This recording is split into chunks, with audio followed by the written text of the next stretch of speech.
Now we are contractually obligated to go over there with Miranda and Shay. I don't know what it is, but stammering Miranda, baby, I don't want it. I don't need that. Miranda is an attorney. Why is she stammering like that?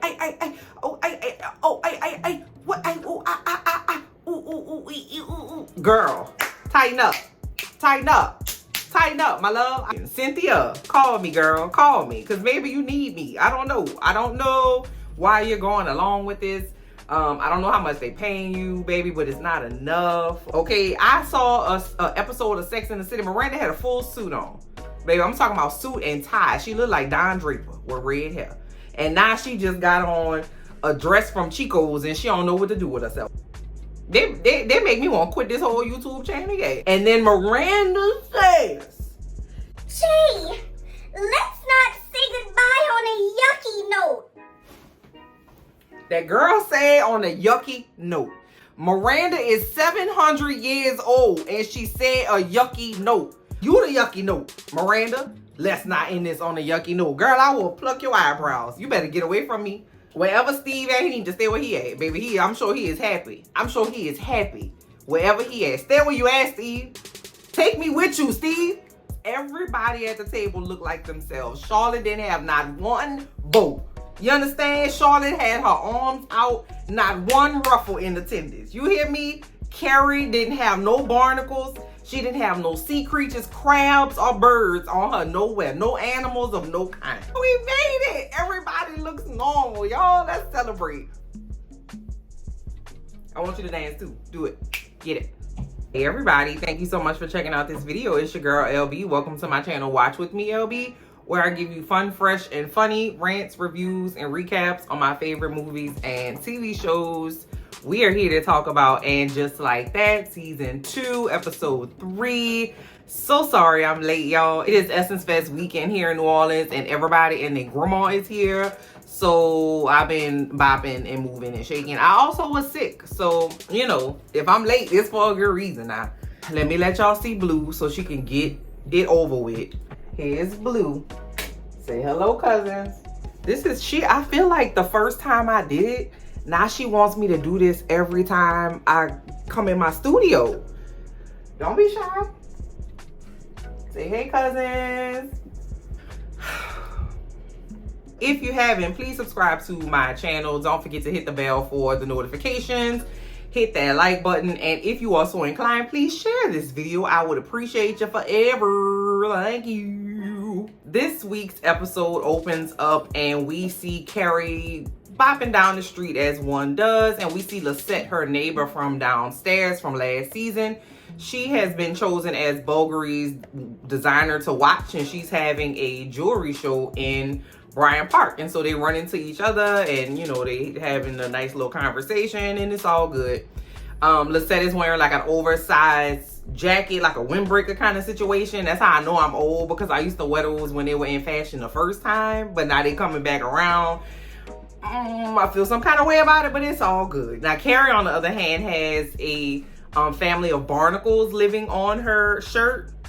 And it was distracting because at first I thought it was like some sequins or like something, but it's like some that's all I could think of, is that it was barnacles. And I'm not trying to be shady. That's just the first thing I thought about. And I'm sure a designer put their heart and soul into creating that design. I just was thinking under the sea. We was giving Sebastian and Ariel and Flounder. Now we are with Seema, who is coming outside, who usually has her driver. Okay, Seema is, she plays it smart. Okay, she's not trying to catch Uber. She's not trying, nah, I got the coins for it. I have a driver. But she came outside of her building a little early to smoke her a little ciggy, and somebody came along and snatched her Birkin bag. And she was trying to chase them down, which I was like very excited about, because I feel in my heart Carrie would have just stood there and screamed, you know what I'm saying, and just spun in a circle. But Seema was like, nah, she good for you, good for you. But she couldn't catch up with the burglar, and she was very upset. And this part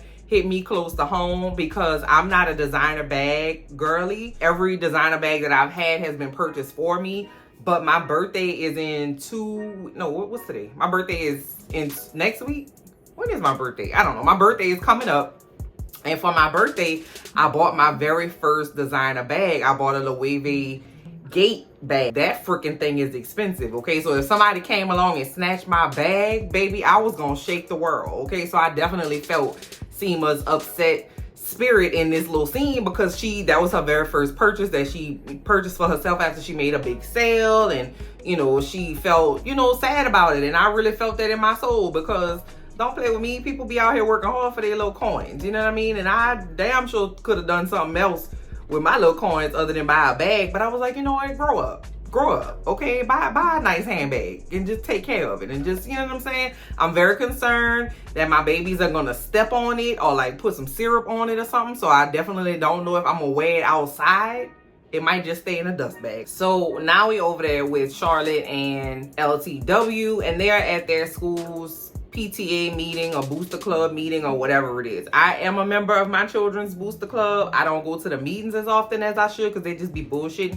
But I would have went if I would have known something like this was gonna go off. But this is just my type of tea, okay? So apparently the kids at Charlotte and LTW school have created a MILF list. So that's a list of all the moms that the kids think are fine. And so they were like, hell yeah, baby, we got to get this list. We got to see who on the list. I know for sure, baby, I will be on my children's school MILF list. I just know this for a fact. And if I wasn't on the list, no tea, no shade, the shit was rigged. I'm just saying. And I would want to see who else is on the list, and I would want to rank them in my own order. Now, I know, okay, as a full-grown adult, I should not be contributing to the misogynistic tone and the patriarchal tone of society, baby, that feels the need to rank women based upon their attractiveness. You heard me? But let's keep it real, okay? Let's just keep it real.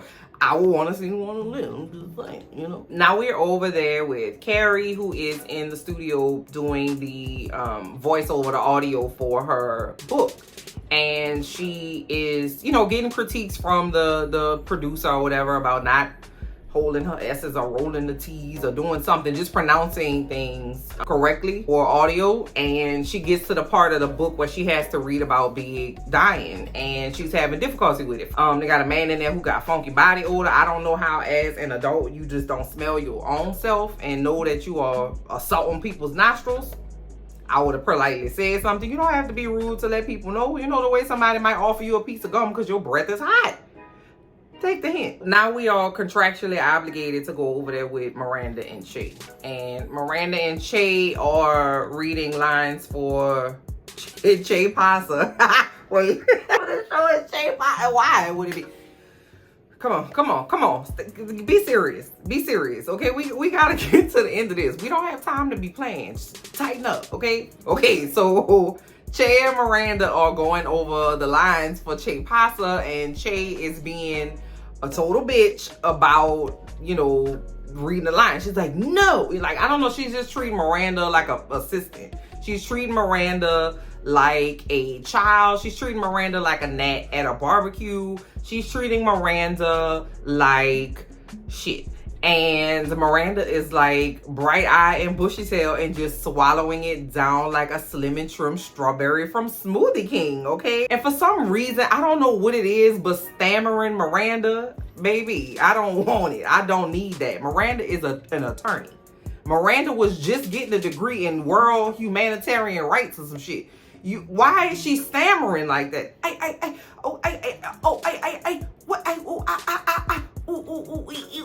Girl, tighten up,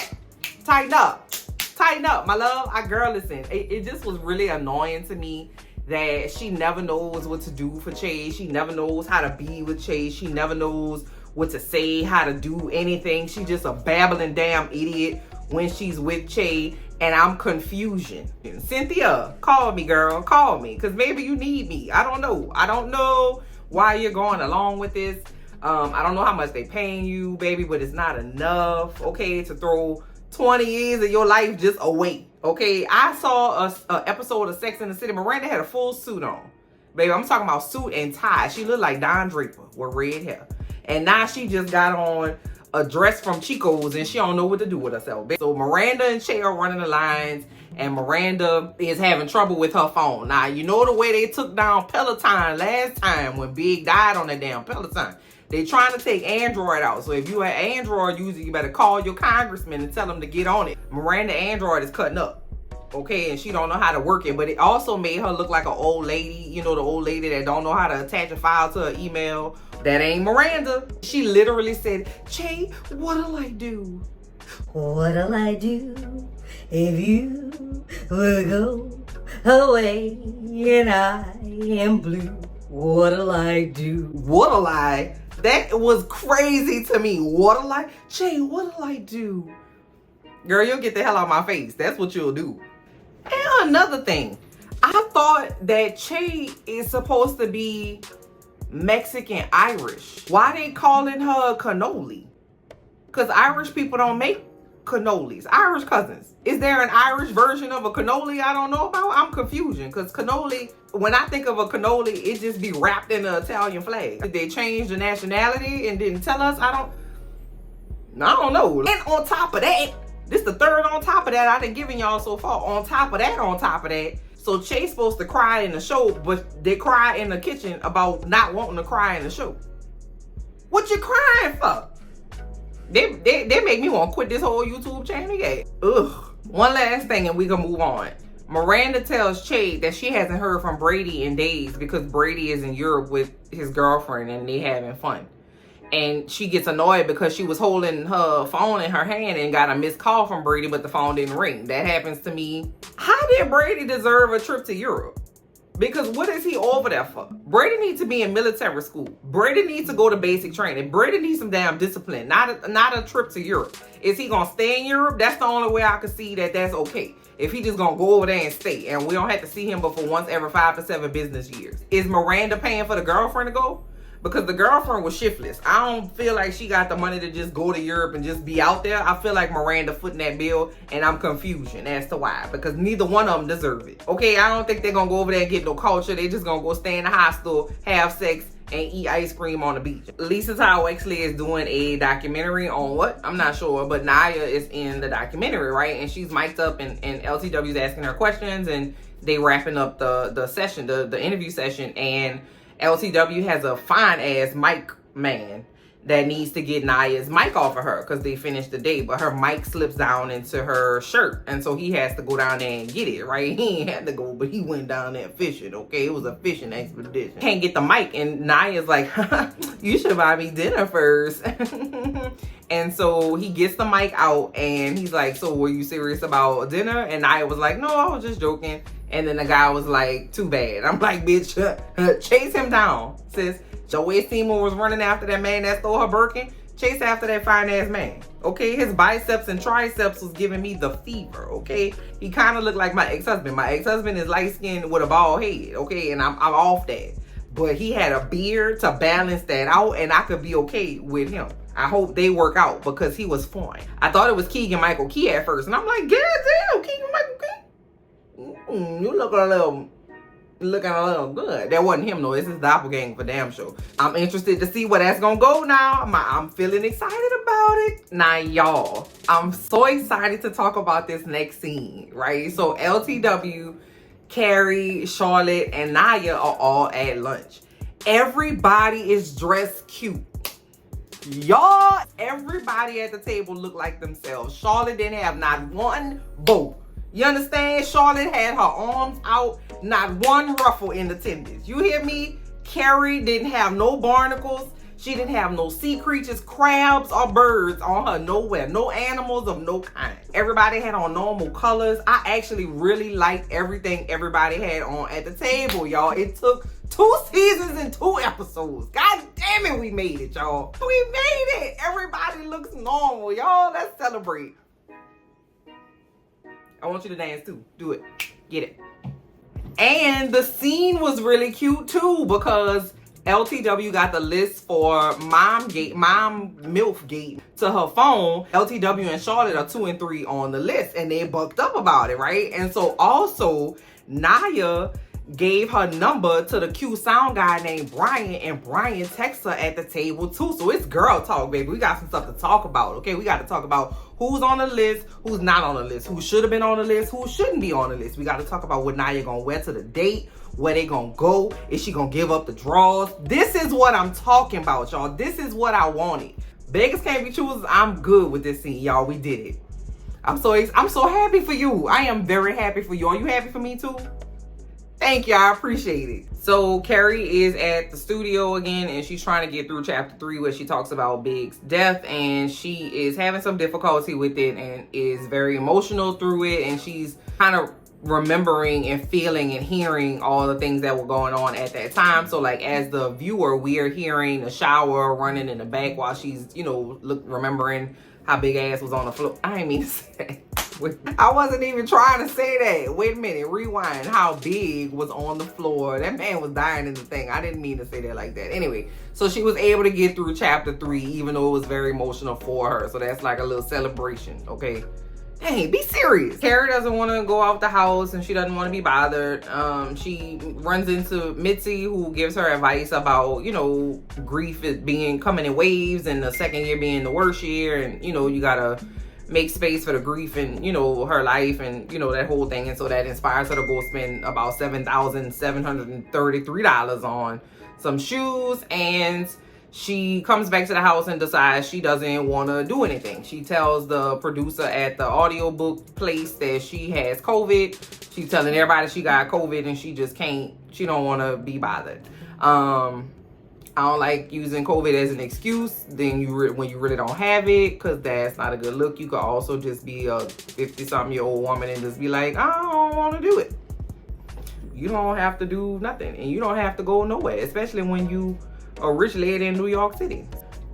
So now we at the school with LTW and Charlotte and all the other rich ass private school moms, and they have found the person who got the list and passed it around the school, and they waiting to see who it is because the person is in the principal's office. The little boy come out the principal's office, and all of a sudden all these women think this average ass person who is a damn child is fine as hell, and they like, ooh. Like, I'm like, first of all, jail. 1, 2, 3, 4, 5, 6 of y'all, jail. Go to jail. Because he is in a private school. You on the phone with your old ass. Go have sex with your husband. But this little child coming out of here looking like he belonged in the Fresh Prince of Bel-Air school, and now all of a sudden you think he's hot. That was dumb as hell. Everybody is being held accountable for sexualizing and objectifying these young ass children. Okay, we all know about Leonardo DiCaprio, how his old ass don't date nobody under 25, and they chewing his ass out for it. And now here come these rich, well-to-do, well-educated, no better ass women looking and drooling after this little boy who was very goddamn average. Like, it wasn't even like are you kidding me? He looks like he's 26. Nope. He looked like he's a fan of anime. He looks like he has posters on his wall. He looks like he still has a pediatrician. Get the hell out of here, please. You took me on a high with everybody being dressed like normal American citizens at the lunch table, and now y'all done took me down into the valley with this dumbass scene objectifying and hovering around this little somebody child. Oh, you can't make sense out of nonsense, folks. Now we over there with Miranda. She now with Che. All right. And she's on the way into the studio to go see the taping of Che Pasa, right? And she's in the line, and she gets a phone call from Brady, who is walking around where he's at looking stupid crying because his girlfriend broke up with him and left him and went to Florence, Italy. But he is boohoo crying down. Where were you? I was calling you, Mom. I needed to talk to you. I really wanted you, Mom. I didn't want my dad. I wanted you. Somebody who does that doesn't need to be in another country alone. That is what you do when you need to be at home with your mother. She would have known about it real instantly because she would have been in the same residence as you, not on another continent. Brady boo. So Miranda's like, what? What do you mean? Oh my God, what happened? Are you okay? And so he doesn't look like Brady's walking across the street, and he almost gets hit by a car, and Miranda's like, what is that? What was that? And Brady's like, it was a car. I wish the car had hit me. What? Don't say that, Brady. You're scaring me. So because Brady can't be left alone and doesn't know how to maneuver in a foreign country all of a sudden, she can't be without her phone for 1 hour in a taping of Che's show. And so they have these, you know, I don't know if y'all have ever been to these concerts where they give you these pouches and you got to put your phone in the pouch and you can't open it unless somebody opens it for you outside of the venue so you don't tape it, you know. And so you have to put your pouch in there to go into the studio, but Miranda tucks hers into her pants and says that she doesn't have a phone so that she doesn't have to put her phone in a pouch so that she can get the phone call from Brady. She obviously didn't have to go through a metal detector. We in America, baby. Like, let's not play games, okay? You already know what time it is out here with us. You gotta go through 74 levels of security before you even get to your seat. Didn't turn the phone on vibrate. She just put the phone in her drawers and went on through the thing and lied to the security guard. So, you know, we obviously see where that's gonna go. I already knew how it was gonna end up before it even went that way, and it did just what it was gonna do. And, you know, she got to the taping, and it was right at the part of the episode where Che was supposed to cry, and she was really supposed to dig into her dramatic chops and whatever the hell, and Miranda's phone goes off. And instead of Miranda just silencing the phone and looking around if she wanted to pretend like, who the hell got a phone in here? Because everybody has a phone. It's just in a pouch that you can't get to. So why on earth would you get up from your seat, fumble around with your phone like you have never heard it ring before, get up out of your seat, and then apologize to everybody in the studio with your annoying ass throat? Oh, I'm sorry. I'm so sorry. I apologize. It's my phone. I didn't know it wasn't working. It was working, but now it's not. And it was ringing, and it's an Android. You know what I'm saying? Like, I hit myself in the head just now because that's how frustrated I was. I ain't mean to do that. I would never abuse myself on behalf of Miranda. They need to break up expeditiously, baby. I don't understand what we still over here doing, baby. Where is the love? Because I don't see no attraction. I don't see no chemistry. I don't see no vibes. I don't see no connection. I don't see nothing they have in common. Do they come from the same place? I don't even see no opposites attract. I just see them shoving these two bitches down my throat, and I just can't. I don't even know who this person is, baby. I don't know if they're the producer. I don't know if they're a bodyguard. I don't know if they're the money manager. I don't know if they're a network head. I don't know who they are, baby, but I'm telling you, aggravation station. They decide to like embarrass Che and be like, well, lady with the phone, I don't know who you are, but whoever you are, we won't ever be able to get that scene back because Che's not an actress. She's a stand-up. And I'm like, but you on the other hand are Oompa Loompa with a terrible voice. Like, what are we even talking about? Like, and then it's like a crowd control manager or something in the stands, and they're like, okay, everybody, talking to the audience, we're gonna get ready to do the scene again. So if you remember, Che was at the table and she was talking about how she wanted to, and here go the Oompa Loompa in a sport coat. They. And I was like, what the fuck was the point of that? It was so pointless and stupid.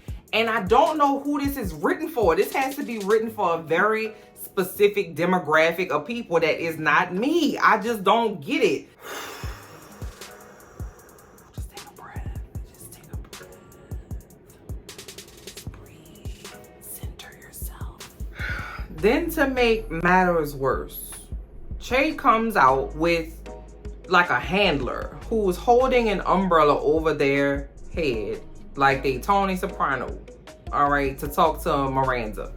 Now, Miranda, just the scene before, was telling Charlotte that, you know, they so worried about Brady and Brady coming home at the end of the night and she taking a red eye and, you know, they're gonna meet at the house and she trying to get there before Brady does and whatever. So, you know, Charlotte is like, you know, if that's how you feel, you know, definitely go and be with your child, but it's probably just a moment. You know what I'm saying? He's upset that this girl that was giving him regular booty cheek claps is broke up with him, right? Like, you know, so he might just be in his feelings, right? Then she goes back to the studio to see Che, and Che yells at her in this parking lot because Miranda says, Brady's suicidal. This girl broke up with him. I've never heard him like this before. I'm really worried. So I'm about to go back to New York. I'm not gonna be able to stay and whatever.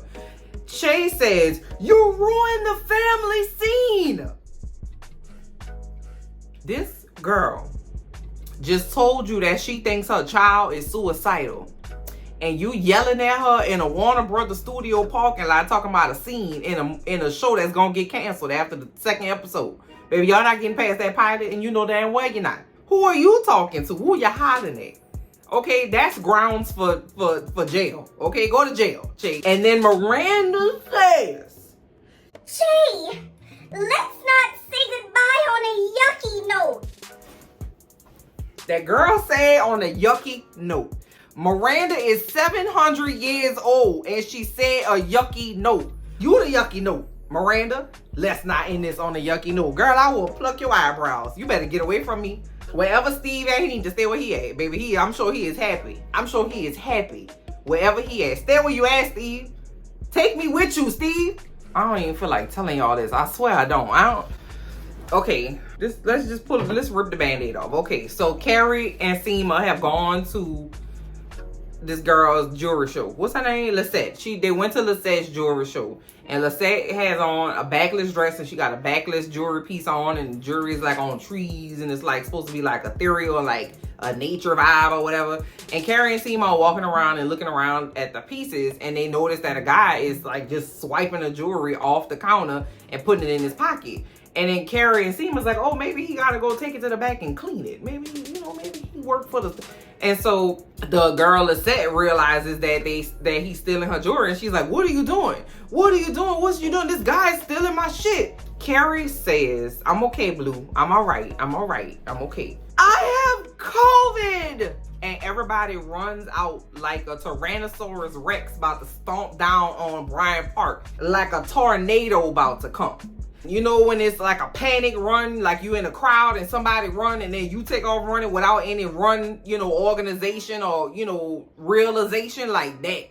For what? And why would she do that? And then the burglar, who looked just like Joey Fatone from NSYNC in the face, was pissing me off, was like, okay guys, put all of your jewelry and unmentionables and valuables in my bag. I was like, what the fuck kind of stick up is this? He was like giving dictation, like he was trying to tell somebody what to put on a memo. And then he was trying to get Carrie's Carrie necklace. And so Carrie was like, oh no, sir, I've had this since 1997. Like he's gonna be like, oh, well, you know what? Listen, I cut off. That's my cutoff year. You lucky. I'm gonna leave you with it. Nonsensical. And then Seema takes out a gun, right? And she's like, get out of here, punk, or something. I don't know what he says. And then the guy like takes off running, and then it turns out to be a lighter, right? And Seema and Carrie are just like giggling about it. They're like, oh yeah, it's cool.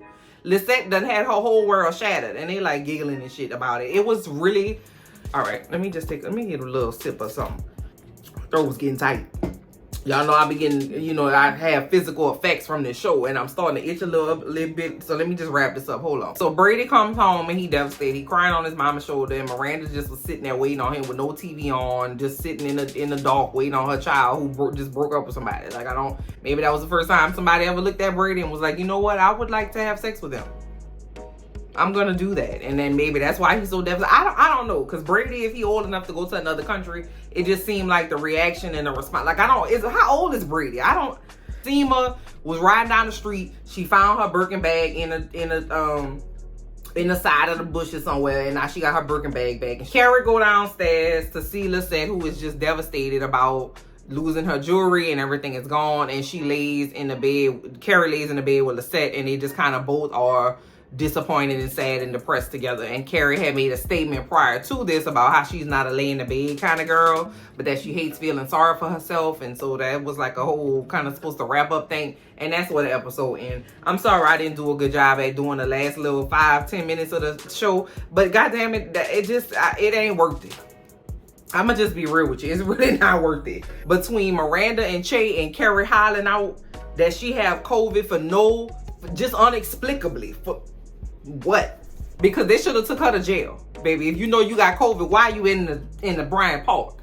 Leave Bryant Park out of this. That's it, y'all. I don't even have no wrap up. This episode, I'm giving it a -12 out of 10.